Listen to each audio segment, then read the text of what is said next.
Let's talk about a structure you use every single second you're talking, eating, or even just smiling, but probably never give a second thought to. It's called alveolar bone. And this isn't just any old bone. It's this living, breathing scaffold that holds your teeth right where they belong. It's a tissue that's literally born with our teeth, and it changes with us our entire lives.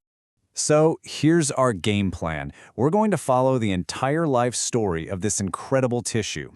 We'll start at the very beginning with its origins, then we'll look at its blueprint and meet the cells that do all the work. We'll see how it's constantly changing, and finally, we'll dive into what happens when things go wrong and what the passing years do to it.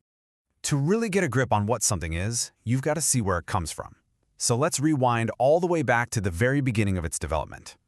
Okay, so here's the absolute most important thing to remember. This bone exists for one reason, and one reason only: your teeth. It literally forms as they erupt, it gives them a secure home, and if you lose a tooth, this special bone just fades away. Its entire existence is tied to our teeth. And this whole process gets started shockingly early. We're talking just 2 months into fetal life. The basic framework is already being laid down. It starts as this simple groove, which then gets divided up by little bony walls as the tooth roots develop. And then the grand finale is the fully formed socket, right as the tooth makes its debut. But here's the wild part. This hard, mineralized bone doesn't start out hard at all. Nope, it actually comes from this soft, flexible little sac of connective tissue that's wrapped around every single developing tooth. It's called the dental follicle, and it holds the entire master plan for construction. And this dental follicle is like a genius construction manager with 2 different teams. The top half, that's the demolition crew. It fires up genes that literally dissolve bone to clear a path for the tooth to come through. At the exact same time, the bottom half is the construction crew, using different genes to build up new bone and create the foundation for the socket. It is an absolutely perfect coordinated dance. Okay, so now that it's formed, let's look at how this bone is actually built. Once it's all done, it has this very specific, really elegant architecture. The design is beautifully simple, really, with 2 main parts. You've got the alveolar bone proper. That's the thin, dense lining inside the socket that the tooth's ligament grabs right onto. Then, wrapped around all of that is the supporting alveolar bone, which is the bigger outer framework that gives it all its strength. And this image shows that 2-part structure perfectly.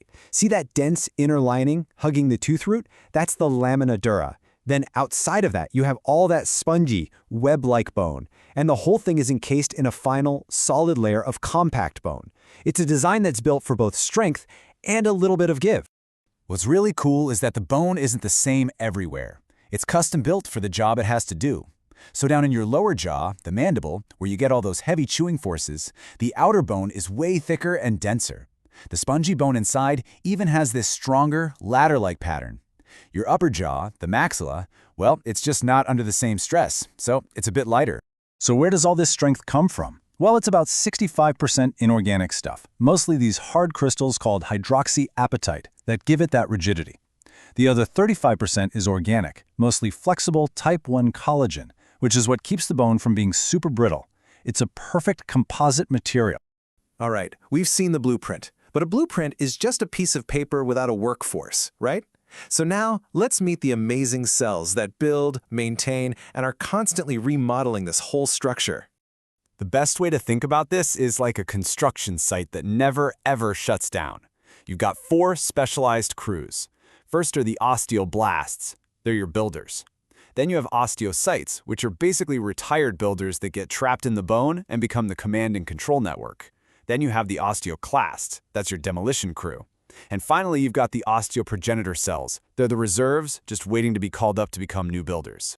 And here we see the 2 biggest players in this constant cycle. On one side, you've got the osteoblasts, just working away, laying down new bone.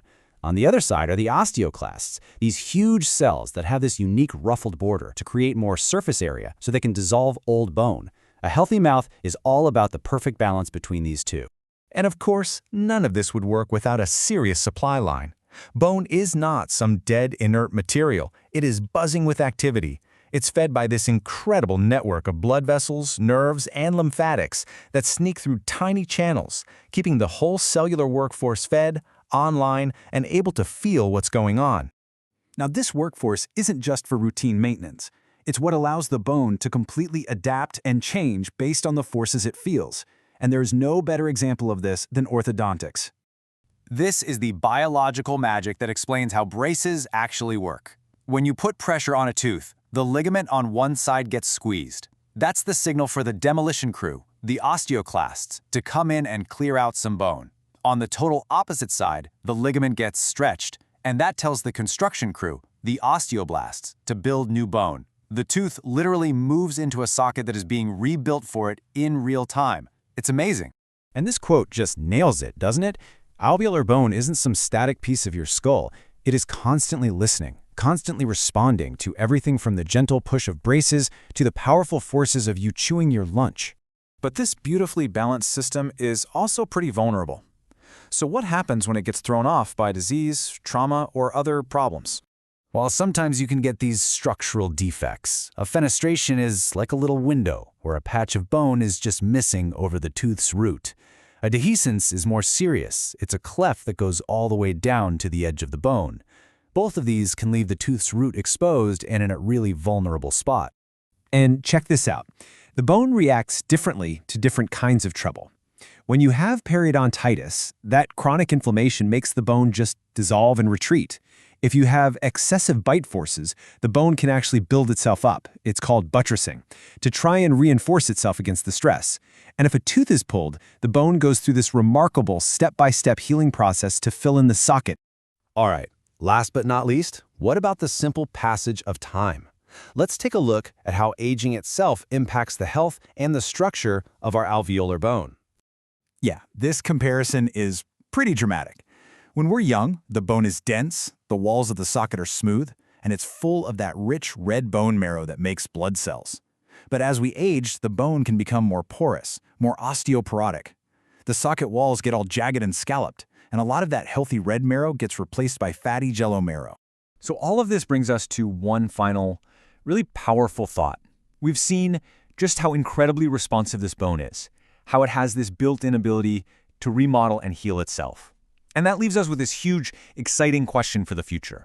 How can we learn to speak its biological language? How can we harness these amazing natural processes to maybe one day regenerate the very bone that's been lost to disease and to time?